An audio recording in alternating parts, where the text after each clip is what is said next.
Purihin po ang Panginoon sa araw na ito. Hallelujah! At ako po ay bumabati sa pangalan ng ating Panginoon ng isang blessed Sunday worship po sa araw na ito. At ganun din sa ating mga online. Praise God, purihin po ang Panginoon at lagi kayong nakabantay. Sinasamahan nyo kami sa ating pagsamba at pakikinig ng salita ng Panginoon. Magandang umaga po sa bawat isa sa inyo mga kapatid. Pwede po bang batiin natin ang ating katabi na sabihin mo, Blessed Sunday! Amen! Hallelujah! Purihin ang ating Panginoon. Purihin po ang ating Panginoon at sa oras na ito mga kapatid, ako po'y nagpapasalamat sa Panginoon sapagkat naririto na naman po tayo upang pakinggan ang mga salita ng ating Panginoon. So may I ask everyone to arise and let us pray. Ating ipagkaloob sa ating Panginoon ang sandaling ito. Purihin ka, Ama, sa oras na ito, Panginoon. Pinasasalamatan ka namin sa iyong presensya na damang-dama namin sa umpisa pa lamang ng aming pong gawain, O Diyos. Salamat po, God, sapagkat narito ka lagi, Panginoon, na kami, O God, ay sinasamahan. Pinagkakalooban mo kami ng kagalakan, ng kapayapaan, Panginoon, sa bawat sandali. Sa oras na ito, Panginoon, kami po ay dumudulog sa iyo, sa trono na iyong biyaya, at hiningi po namin na saliksikin niyo ang aming mga puso at kaisipan at patuloy niyong linisin ito, Panginoon, upang kami maging malaya na tumanggap ng iyong mga salita, Panginoon. Dalangin namin ang bawat salita mo na aming tatanggapin at mapapakinggan sa araw na ito ay titimo sa aming puso at kaisipan at ito po ang aming pong lalakaran sa araw-araw ng aming mga buhay. Salamat po, and we ask you, Holy Spirit, O God, that let your anointing be upon to your people, O Lord God. And I humble myself, O Father, I can do nothing without you. Holy Spirit, be enthroned in my heart, O God, and take your place, O Lord. Kau po ang mangusap sa amin sa umagang ito, sa lahat ang papuri at pasasalamat sa pangalan ni Jesus. And everybody say Amen. Hallelujah. Purihin po ang ating Panginoon. Sa oras na ito, mga kapatid, I just want to go directly to our topic at nais ko na ang bawat isa ay makinig mabuti sapagkat ang bawat salita na ating mapapakinggan ay napakahalaga. At ito po mga kapatid ay ito ang araw na ito na ating ibinibigay at iniaalay sa Panginoon. Kanina tayo ay nag-worship, tayo ay umawit para sa Panginoon at ngayon naman tayo naman ang makikinig ng kanyang mga salita. Amen? Our topic for today is that we are living in the last days. Tayo po ay namumuhay sa huling araw. At dito mga kapatid, nais ko na sabihin sa inyo mga kapatid na alam nyo mga kapatid, education ay magastos. Ayon po sa akin pong pagsasaliksik na ang pag-aaral, tunay nga po na napakahalaga at magastos, di po ba? Lalo na po sa ating mga anak kapag nasa kolehiyo na sila. Pero alam nyo mga kapatid, kung bakit kailangan natin pag-aralin ang ating mga anak, kahit tayo na may edad na nagpatuloy pa rin nag-aaral, sapagkat ang kamangmangan ay nagdudulot ito ng kapahamakan sa ating mga buhay. Tayo po bilang mga anak ng Diyos ay dapat po natin na tayo po ay maging matalino at huwag po tayong maging mangmang sapagkat ito ang araw na dapat ay makilala natin, mapakinggan natin ang mga salita ng Panginoon na siyang magbibigay sa atin at magtatahak sa atin sa landas ng katotohanan. We believe that according to the scriptures, we are living in the last days. The Bible says that perilous times are coming and we need to be prepared. We need to be ready. Tayo po ay namumuhay, hindi na po natin hinihintay yung mga signs, kundi ito na yung mga huling araw. Sa 2 Timothy chapter 3 verse 1, sabi niya doon, but mark this, there will be terrible times in last days. Dito sinasabi niya may mga terribleng pangyayari, mga horrible things in the last days. The days are numbered and we need to be ready. There are several reasons why we need to prepare, why we need to be ready. Kailangan nating maghanda sapagkat tayo ay namumuhay sa huling araw. Number one, intercession factor. We need to be praying for people. We need to be praying for the world and this generation. Tayo nga mananampalataya, kailangan po nating magsama-sama, manalangin, ipanalangin ang mga tao na hindi pa nakakakilala sa Panginoon. Ipanalangin natin ang buong mundo, ang ating mga pamilya, ang ating mga buhay. Number two, soul winning factor.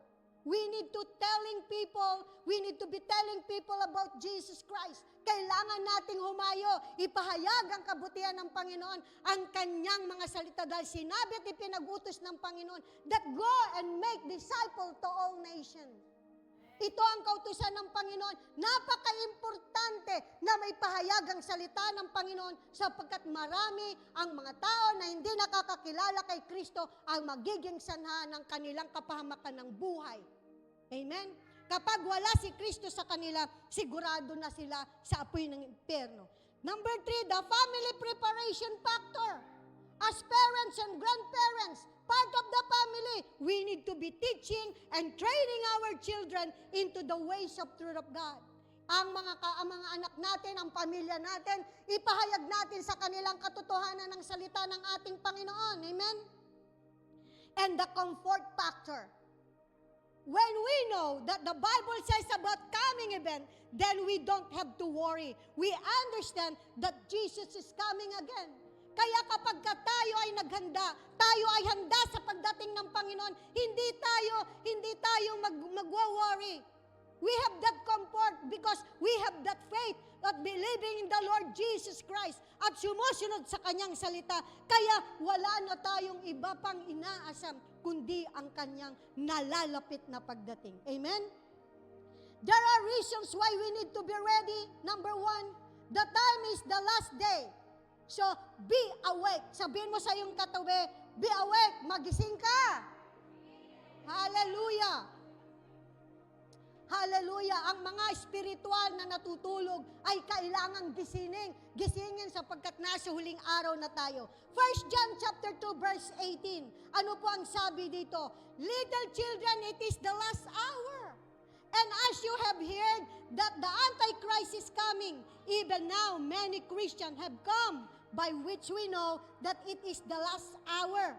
Alam natin na dumating na darating ang paghahari ni Antikristo.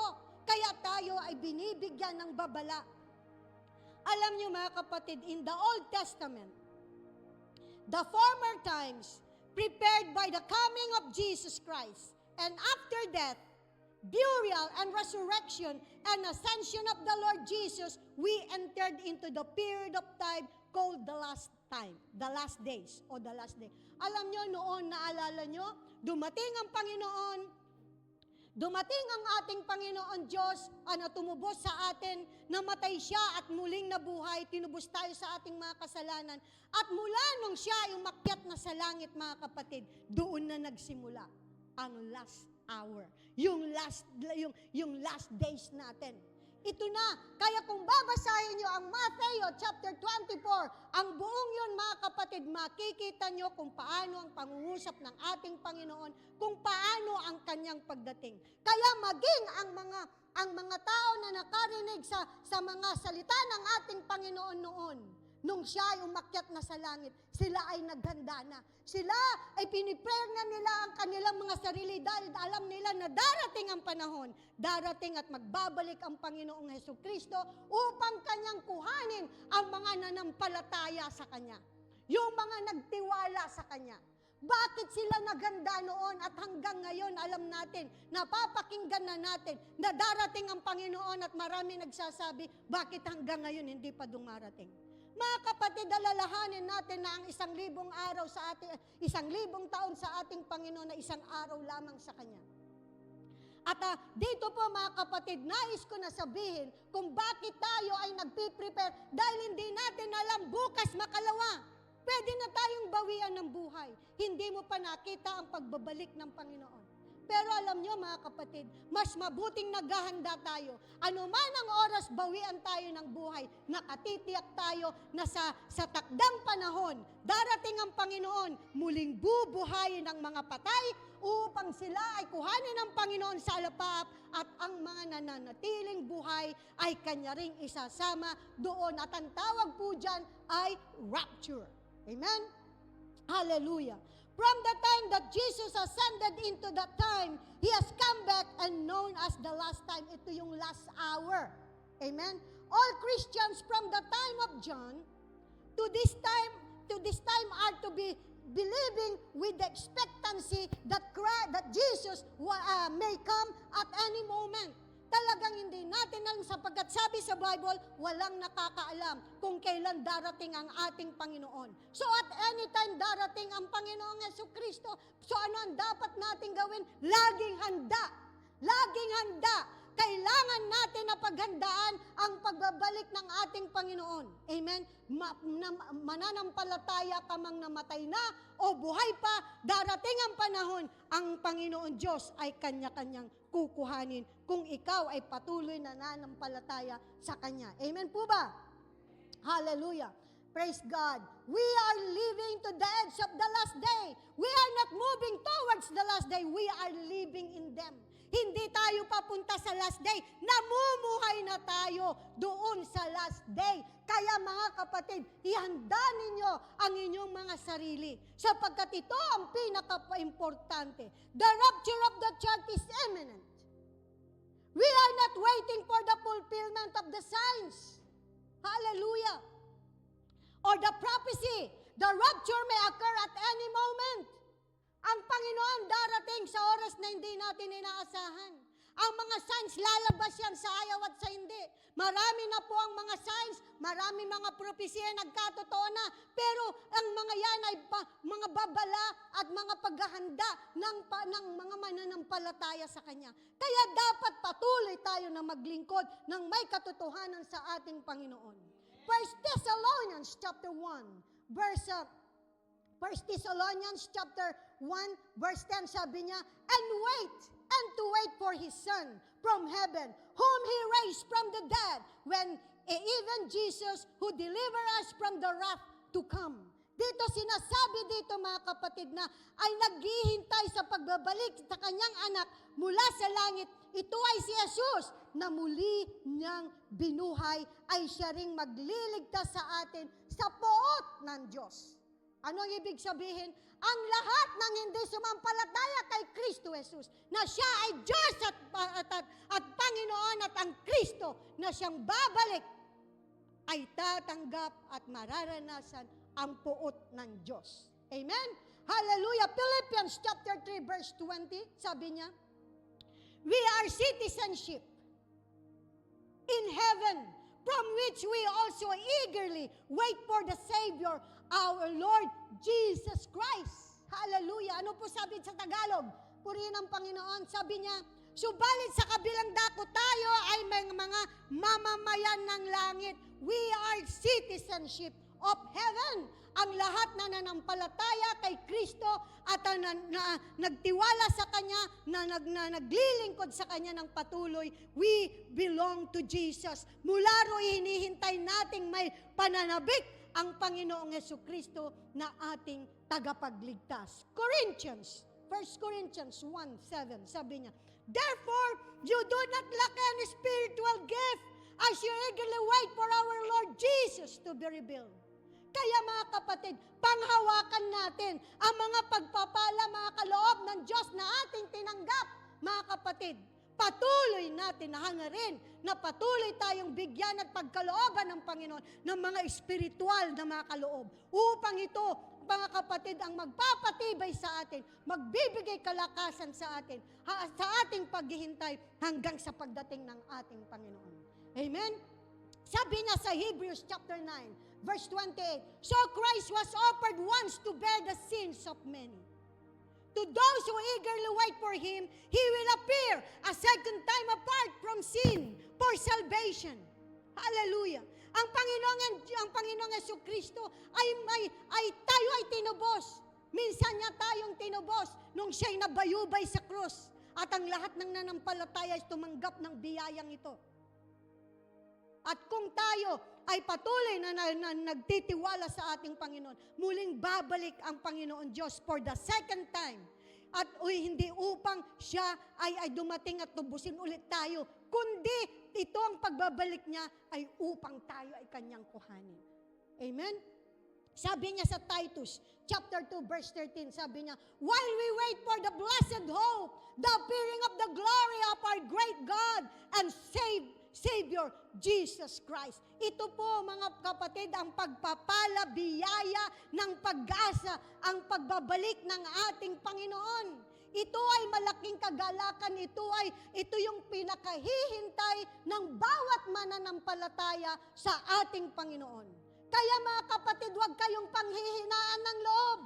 Kung may mga sagabal sa inyong pagsulong, sa iyong paglilingkod sa Panginoon, huwag mong hayaan.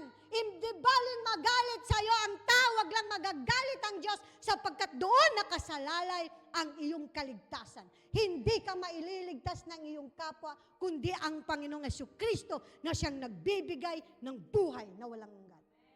Palakpakan natin ang Panginoon. Habang hinihintay natin ang pagpapalang araw ng ating inaasahan, ito ang araw na mahahayag, mga kapatid, ang kaluwalhatian ng dakilang Diyos at tagapagligtas na si Jesucristo. Kaya kung maglingkod ka ng totoo, huwag mo nang titignan yung mga paligid mo, itaak mo, go straight! Kasi nasa huling araw na tayo. Huwag na tayong magpaligoy-ligoy. Baka hindi mo alam bukas makalawa. Hindi ka pa nakabalik sa Panginoon. At doon ka binawian ng buhay. Wala na. Ito na yung time. Just decide for yourself, I will serve the Lord. Sabihin mo, I will serve the Lord. We are not to look for the sign. We are to be looking for Jesus Christ. Siya yung ating author and perfecter of our faith. Sa Kanya natin i-focus ang ating mga mata, ang ating pananampalataya. Amen? Hallelujah. 1 Thessalonians chapter 4, verse 16 to 17. For the Lord Himself will come down from heaven. Kita nyo? With a loud command, with the voice of the archangels, and with a trumpet, call of God, and the dead will rise, and the dead in Christ will rise first.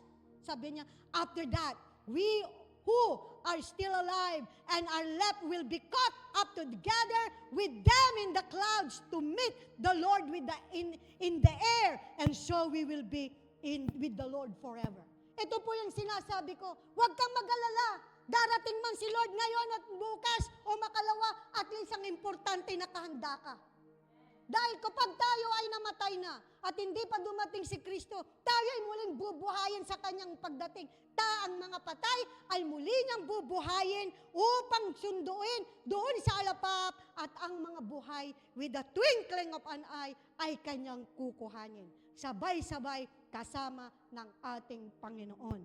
At mamumuhay tayong kasama niya. Matthew 24 verse 44. Sabi niya dito, therefore you also be ready. Ito ay babala na maghanda tayo, for the Son of Man is coming at an hour you do not expect. Darating ang Panginoon. Bakit anak ng tao ang sinabi dito? Dahil si Kristo ay nagkatawang tao. Siya ay anak ng Diyos at siya ay nagkatawang tao, ipinanganak, kaya siya ay anak ng tao sa pamamagitan ng kanyang pagkakadarating siya muli sa huling araw na yon, sa araw na hindi natin alam. Kaya napaka-importante na tayo ay maghanda. Amen? Praise the Lord. Number 2, the tyrant is the coming Antichrist. Be aware. Sabihin mo sa iyong katabi, be aware. Hallelujah. Kailangan maalam ka. Kailangan, alam mo, kailangan ay masilib ka, kumbaga sa Ilocano. Alam mo, kailangan matsyag ka. Be aware. There is a world ruler who is waiting in the wings, ready to step onto the center stage. And his title is Antichrist. Alam nyo ba na sa ating kapanahunan, naghahanda na ang Antikristo? The one-world government will come in the right timing.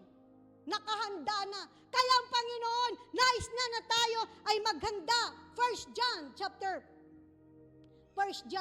chapter 18 to 26. Sabi niya, mga anak, ito na ang huling panahon. Tulad na inyong narinig, darating ang kaaway ni Kristo. Sino ang tinutukoy dito?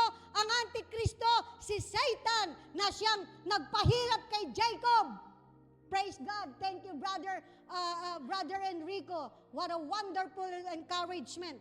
Ngayon nga'y marami nang lumilitaw na mga kaaway ni Kristo, mga Antikristo. Kaya't alam nating malapit na ang wakas.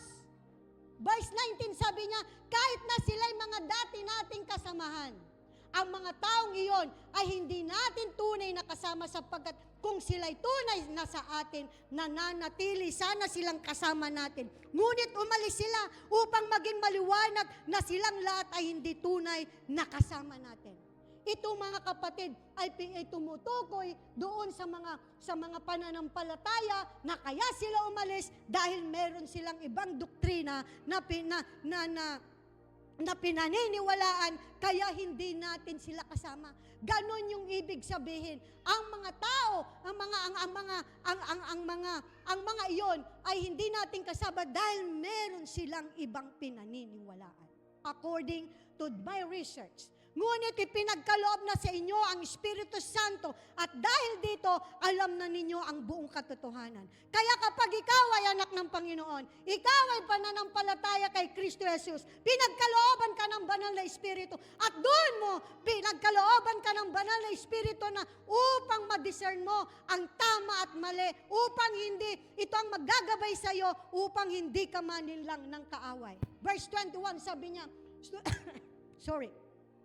sumusulat ako sa inyo, hindi dahil sa hindi ninyo alam ang katotohanan, kundi dahil alam na ninyo ito at alam din ninyong walang kasinungalingang nagmumula sa katotohanan. Mga kapatid, magpakatalino tayo sa ating pananampalataya. At dito mga kapatid, sa verse 22, anong sabi niya po doon? Sino nga ba ang sinungaling? Hindi ba't siya na nagsasabing si Jesus ay hindi ang Kristo? Ano man ang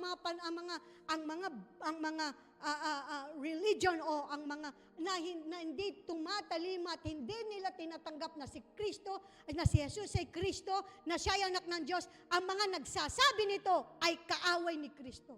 Hindi nila pinaniniwalaan ang Ama at ang anak. Nang hindi kumikilala sa anak, ay hindi rin kumikilala sa Ama. Ang kumikilala sa Ama ay kumikilala rin sa anak, ay kumikilala rin sa Ama. Marami po mga kapatid ang hindi nila ina-acknowledge si Jesus. At ano ang sabi dito maliwanag? You cannot separate the God the Father and God the Son. Dahil ang Panginoong Diyos, Ama, kasama na niya noon pa si Kristo at ang banal na Espiritu at ano ay sinugo si Kristo upang ganapin niya ang layunin ng katubusan ng sanlibutan. Kaya nasa kapahamakan ang hindi kumikilala kay Jesus bilang Kristo. Pagkaingatan ninyo ang inyong mga puso, ang narinig ninyo sa simula pa, kung gagawin ninyo ito, mananatili kayo sa anak at sa Ama. Dahil mismo, hindi ko lang na-quote yung verse, sabi niya na ako at ang Ama ay iisa. Jesus claimed to be God because He is. Hallelujah!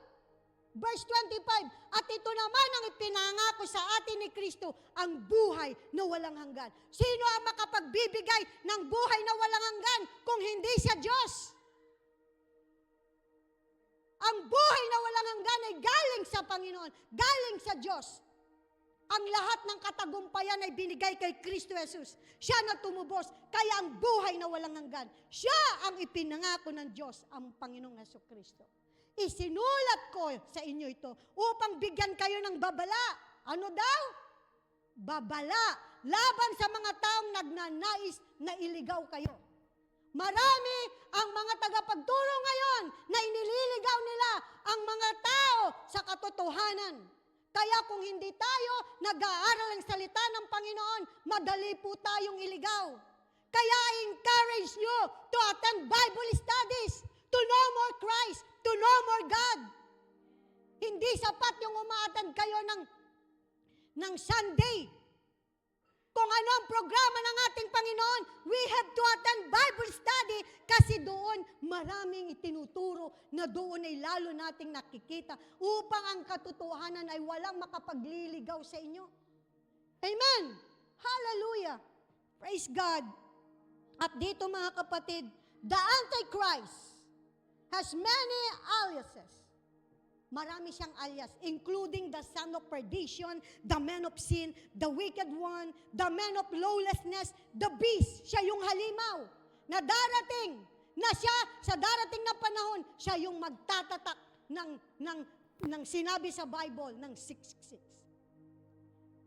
These are the names of which Satan is called in the Bible. Narito marami siyang mga pangalan. Abaddon in Hebrew for destruction, accusers, adversary. Yan ang mga pangalan niya, accusers of the brethren. Come on, flash it. Flash it. Angel of light, being Satan can transform into angel of light. Alam nyo, mapanglinlang si Satan. Magkukunwa siyang angel of light upang dayain ng tao. He is the destroyer. He is Beelzebul, ruler of demon. Yan ang mga pangalan niya. Deceiver, Belial, devil, dragon, enemy, evil one. Yan ang mga father's of lies. Siya ang ama ng kasinungalingan. King of the bottomless pit, lawless one, Leviathan. Liar, sinungaling siya. Kaya ang sino man, ang sino mang Kristiyano na nagsisinungaling pa, you have to repent. You have to live in the truth. Lucifer, murderer, power of darkness. Prince of the power of the air, ruler of the darkness, ruler of this world, serpent of old, son of perdition, fallen star, tempter, thief, wicked one. Kaya nakita natin na marami siyang alias, marami siyang pangalan, at ang bawat pangalan na yan ay meron siyang katangian. Kaya siya tinawag na magnanakaw kung paano ang pagkatawag sa kanya. Thessalonians, 2 Thessalonians 2:3. Do not let anyone deceive you in any way, for that day will not come until the rebellion occurs and the man of lawlessness is revealed, the man doomed to destruction. Nakita natin mga kapatid, dito nasabi niya, huwag kayong palilin lang. Huwag niyong hayaan na kayo'y malin lang. Kaya napaka-importante na tayo ay nag-aaral ng salita ng Panginoon. Yung may Bible, huwag niyong hahayaan na aalikabukan ang inyong mga Biblia. Basahin niyo. Sino pong walang Bible dito? Taas ang kamay. Praise God. Kung wala po, may mga oferta po sa Amazon. Hallelujah. If you want English, if you want Spanish, but if you want Tagalog, I can give you one. Okay? The prefix anti has two meanings. It's against and instead of. Hallelujah. Sabi niya dito, the Antichrist will come against Christ by substituting himself for Christ instead of Christ. So ano ang layunin nitong Antikristo na ito? Ay upay siya pa ay laban kay Kristo at gusto niya na sa papawan si Kristo. Gusto niyang itaas ang kanyang sarili. The Christian must stay on his spiritual toes. Kaya po mga kapatid, tayo ay manatili sa ating pananampalataya. Because he has a supernatural advisory. Alam niyo mga kapatid, hindi natin pwedeng underestimate ang ating kaaway. Dahil sabi po sa Ephesians chapter 6, doon sabi niya that we are not fighting flesh and blood, but we are fighting against the principalities of the air. Who is the prince of the air? It is the Satan and his demons. Kaya kailangan natin na magpakalalim sa salita ng Panginoon. So anong dapat nating gawin? Christians today need to keep on their spiritual toes. Kailangan ikaw ay matatag na nakatayo because the devil is on their case. Since God has an adversary, so does the Christian. Kung si Kristo, kinakalaban siya. Nais na papawan, subalit higit tayo. Wala tayong kalakasan, wala tayong kapangyarihan, kundi ang kapangyarihan ng Panginoon Diyos. Kaya dapat tayong mag-stay sa Panginoon. Saliksikin natin ang kanyang mga salita sapagkat ang salita ng Diyos ay isa nating pananggalang na kinatatakutan ng dyablo. Because of the Christian's relationship with God, he attacks supernatural adversary. Ayaw ni Satan na lumago ang ating pananampalataya. Gusto niyang buwagin ang ating relasyon sa Diyos. Amen? Hallelujah. The attribute, sabi nga po dito, be sober, be vigilant, because your adversary, the devil walks about like a roaring lion seeking who may devour. Alam nyo ma, na ang dyablo, ang mga demonyo, ay kanilang hinahanap ang yung mga weakling, na mga walang pananampalataya at mga tao na mahina sa pananampalataya at yun ang pinupuntirya ng kaaway. What are the attributes of the Antichrist? He is devilish. Masama siya, walang mabuti sa kanya. 2 Thessalonians chapter 2, verse 4, sabi niya, he will oppose and will exalt himself over everything that is called God or his worship, so that he set himself up in the God's temple, proclaiming himself to be God. Gusto niya yung siya ang worship. Amen? Ano pa? He is decisive.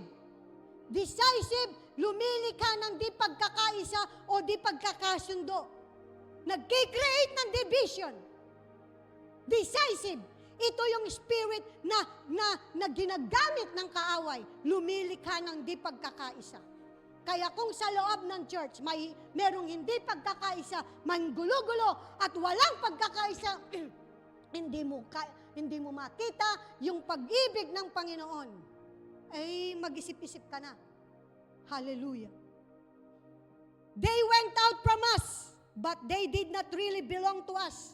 For if they had belonged to us, they would have remained with us, but their going showed that one of them belongs to us. So nakita natin mga kapatid, na dito sinasabi na they did not really belong. Kapag ang isang mananampalataya, minsan nakakasama natin sa ating iglesia.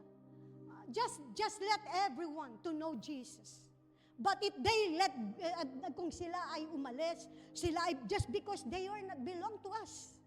Amen? Just let the Spirit, ipag-pray natin na ang mga tunay na mananampalataya, tunay na maglilingkod sa Panginoon ay mananatili. Amen? These anti-Christian cults are the fulfillment of the Bible prophecy. Noon pa alam na yan. Pinrapisay na yan. So speak of others, Antichrist, that have entered the world. Ang Antikristo nandito na sa world. Many of whom were once a part of the church. Nakita nyo? Once they were a part of the church. But they are Antichrist. Because the devil wants to destroy the church. Want to divide it. Want to destroy the faith of those people. Kaya binababalaan tayo na tayo ay tumayo. Maging handa, magpakatibay sa ating pananampalataya. This scripture says that they were not all of us, meaning that they were never saved. If a Christian claim to be Christian, and he is creating division, and divisive, and deception, ito ay hindi galing sa Panginoon. Hallelujah. So we have to be careful. We have to stand on our faith. Hallelujah. Next, at sabi po dito sa 1 Timothy chapter 4, verse 1, the Spirit clearly says that in later times, some will abandon the faith and follow deceiving spirit and things taught by demons. Kaya sa darating na araw, sabi niya, darating ang mga tao na kanilang tatalikuran ang kanilang pananampalataya at susundin nila ang mapandayang espiritu na itinuturo ng demons. Ang lahat ng thought of demons o teaching ng demon, yun yung mga bagay na makamundo na hindi belongs to the kingdom of God. Hallelujah. Ano ba ang mga bagay na yun? Makikita natin sa Bible that you have not conformed to the pattern of this world. Umiinom ka pa ba? Nagsusugal ka ba? Mga bagay na nakakapagpalayo sa Panginoon. Kaya mga kapatid, many are claiming to be Christian, but they are not in the right faith in the name of Jesus. Hallelujah. So, dito po, next is deceptive. Deceptive means intended or tending to deceive. Ito yung isa sa mga attributes ng diablo. To lie, mislead, or otherwise hide or distort the truth. Ito, deceptive, ito ay attribute ng Panginoon, ng diablo. Ito yung nag-recreate na, ito yung sinungaling. Ito yung binubuli niya ang mga mananampalataya sa katiwalian. Binabaluktot nila ang katotohanan. His primary objective is to deceive men about who Jesus is. Yan ang objective ng diablo. Ang sirain, at dayain, at linlangin ang mga tao patungkol kay Kristo Jesus. Amen? Hallelujah, Jesus. So, let's go on. Hallelujah. Antichrist is the master. Okay. Sabi niya dito, who is the liar? But he who denies that Jesus is the Christ. He is the Antichrist who denies the Father and the Son. If you deny Jesus and you only acknowledge Father, read your Bible. Hallelujah. Whoever denies the Son does not have the Father either. He who acknowledges the Son has the Father also. Hallelujah. Praise the living God. Antichrist is the master of liar. Amen? Siya yung, come on, please. If you are wrong about the Son, then you have missed the Father. Amen? Antichrist is the master liar. He learned this from his father, the devil, who is a liar and the father of lies. He will deceive people primarily about Jesus. Kanyang dinideceive. Inalalayo niya ang mga tao sa katotohanan kung sino si Jesus. Yan ang Antikristo. Marami ang mga katuruan ngayon na naglipa na kanilang itinuturo mga katiwalian at hindi nila kinikilala si Kristo dahil ito ay hindi na nakapagtataka. Ito ang mga tao na Antikristo at ayaw nila kay Jesus. Amen? Sabi niya, he is destructive. Siya'y mapanira sa anumang kaparaanan.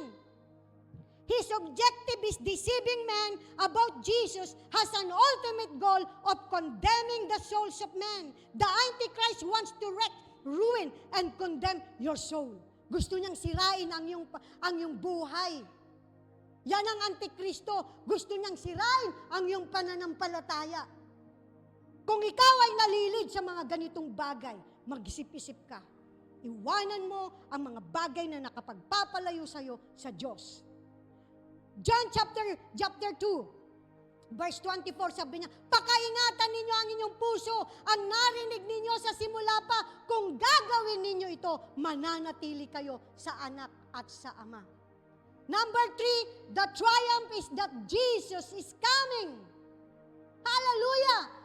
Be abiding. Yan ang katagumpayan natin na ang Panginoong Jesucristo ay parating. Sa oras na hindi natin alam. Kaya manatili tayo. We have to abiding in the Lord. Hallelujah. Palakpakan natin ang Panginoon for His coming. In 1 John chapter 2, verse 26-29, binibilisan ko because I have only 10 minutes more. Okay? I'm writing these things to you about those who are trying to lead you astray. Sabi niya, continue. As you ask for you, the anointing you receive from Him remain in you. And you do not need anyone to teach you. Tinutukoy nito ang Panginoon, ang Banal na Espiritu nasa atin. You do not need anyone to teach you. Kaya wag tayong kung ano-anong binobrowse natin na kung hindi natin alam ang mga bagay na makapaglalayo sa atin dahil marami ang ginagawa ang kaaway. But as His anointing teaches you about all things, as the anointing is real, not counterfeit, just as it was taught, you remain in Him. You have to be abide in Him. Hallelujah. Verse 29, sabi niya, if you know that He is righteous, you know that everyone who does what is right has been born of Him. You are born again if you know the right and you accepted Jesus Christ as your Lord and Savior. Hallelujah. Purihin po ang ating Panginoon. Amen? Our Lord is on His way. We need to be abiding. When we are awake and when we are aware, then abide. Dapat gising na tayo ang ating spiritual at alam natin, maging handa tayo at kailangan nating manatili sa ating Panginoon. How are we living this last day? We need to abide in the Word of God. You cannot say that you are abiding in the Word, but you are not studying His Word. How will you know that you are doing the right thing of God without studying His Word? Kaya mga kapatid, I encourage you to attend our Bible study. We have 5 days a week. Every Monday, Tuesday, Wednesday, Thursday, every 9 o'clock in the evening. No excuse.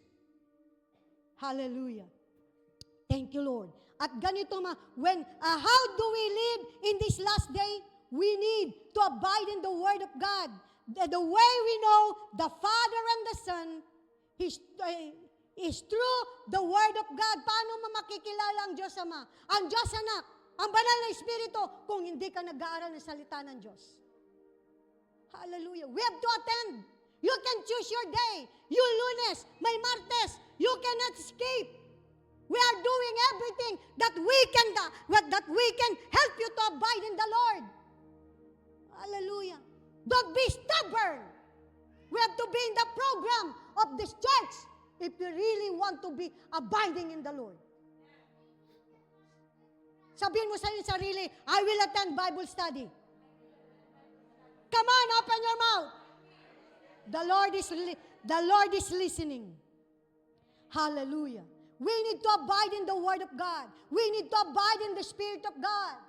Hallelujah. Without the Spirit of God in you, you are not saved. Because according to the Bible, the Holy Spirit is the seal of our salvation. Hallelujah. Conclusion. Lapit na. I have only 7 minutes. Ang bilis na pastora. Woo! Di nyo lang alam kung paano ako pinapawisan na rin dito. So, conclusion, when the Antichrist comes, He will turn this world into a mass concentration camp. Hallelujah. Alam nyo, do you know Jesus? Kilala nyo ba si Jesus? You must know Jesus. Na mas malalim pa, mga kapatid, so you have to attend your Bible studies. 1 Thessalonians chapter 4, verse 17. Pagkatapos tayo namang mga buhay pa, ay natitira, ay titipunin sa alapap. Are you ready for the rapture? Hallelujah. Kasama ng mga binuhay upang salubungin ang Panginoon sa himpapawid. Sa gayon, makakapiling natin siya magpakailanman. Yun ang pinakahihintay natin, our hope. Ito yung pag-asa, yung biyaya na pinakahihintay natin, ang pagdating ng Panginoon. The rapture. So if you are not sure that you will be in the rapture, then you have to abide in the Lord. Hallelujah, Jesus. Hallelujah. Be awake, for the Antichrist is coming. Be aware, for our Lord is in His way. Be abiding. Abide in the Word of God. Attend Bible studies. Abide in the Spirit of God. for He is the inner teacher. Ang banal na Espiritu, siya ang inner teacher natin. Amen? Hallelujah, Jesus. Abide in the Son of God so that when He appears, you will have confidence and not be ashamed at His coming. Kailangan maging confident tayo sa nalalapit na pagdating ng ating Panginoon. Shall we all stand? Hallelujah. Purihin po ang ating Panginoon. Siya ay dakila at tapat. Grabe ang bilis, pinawisan ako ng gusto. Hallelujah. Purihin ang ating Panginoon. Mga kapatid, kailangan natin tiyakin ang ating kaligtasan. Bakit kailangan nating tiyakin ang ating kaligtasan? Dahil dalawa lang ang ating patutunguhan. If you are not abiding in the Lord, and you are not belong to Jesus, if Jesus is not your Lord and Savior, you are candidate to be in hell. Hindi po ako yung tipo na i-heli ko kayo. I want to tell you the truth. Kasi nasa last days na tayo. Kung nais mo na makilala ang Panginoon, kailangan mong tanggapin, i-open mo yung puso mo upang tanggapin ang masaganang biyaya ng kaligtasan ng ating Panginoon. Hallelujah, Jesus.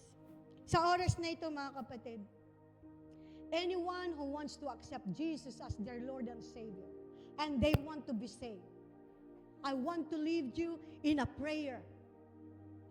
Sa oras na ito, mga kapatid, hinihiling ko sa bawat isa na nais tanggapin si Kristo bilang Panginoon at tagapagligtas upang maranasan ang kaligtasan na nagmumula sa Diyos at doon ay tatanggap ng buhay na walang hanggan.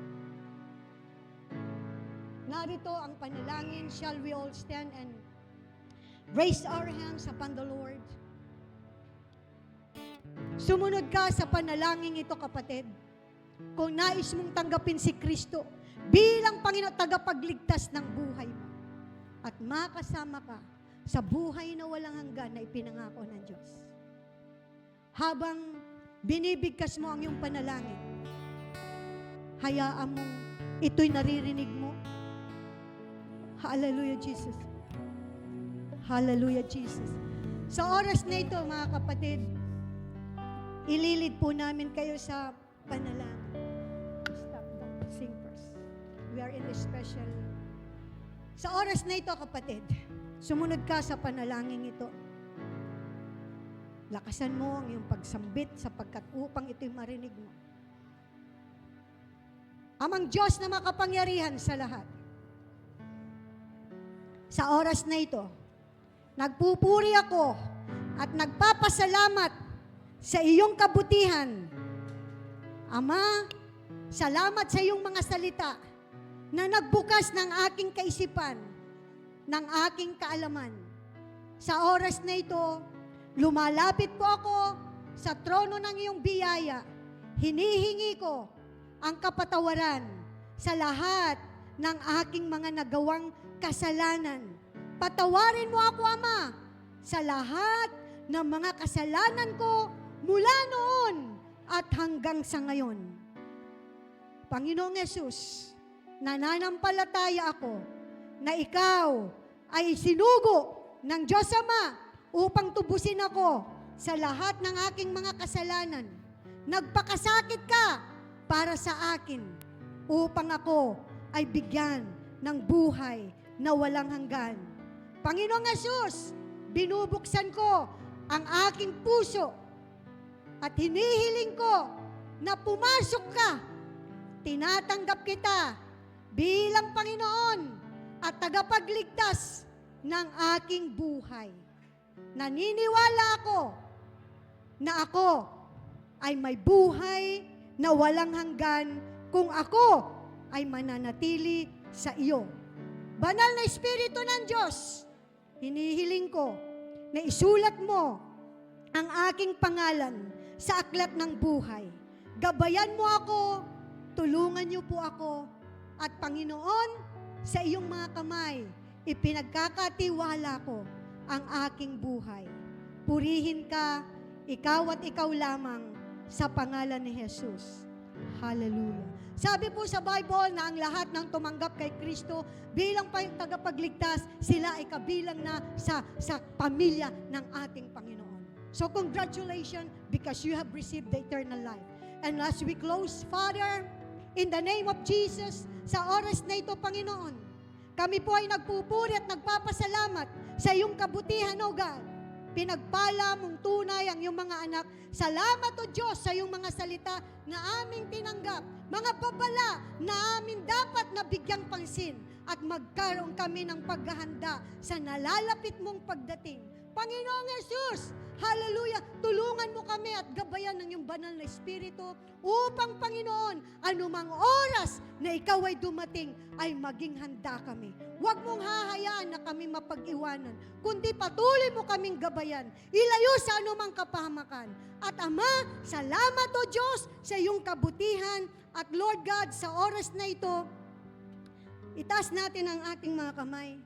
Father God, in the name of Jesus, may you open the gates of heaven and pour out your abundant blessing be upon to this church, be upon to those people who are listening on the online. And Lord, to each and every one of us here who belongs to you, God, and who have their faith, O Lord Jesus, hallelujah. Let them receive, O Lord God, the anointing that comes from you and the blessing, O God, that comes from you, Lord God. Pagpalain mo ang bawat isa, tanggapin ng bawat isa ang pagpapala mula sa Diyos Ama, Diyos Anak at Diyos Espiritu Santo. At ang bawat isa ay tatanggap ayon sa kanilang pananampalataya.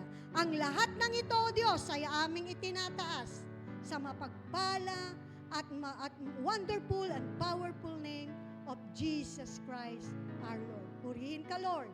At ang lahat ay magsabi na, Amen. Palakpakan po natin ang Panginoon. Praise the living God. Maraming salamat, mga kapatid. Bulayin natin ang lahat ng ating mga napakinggan. God bless you, brothers and sisters online. See you next time again. God bless you. Love you. Bye. See you again. Amen. Praise the Lord. Salamat po sa Panginoon sa umagang ito, mga kapatid. Salamat din po sa ating mga bisita. Amen. Sa ating mga kapatid. Sina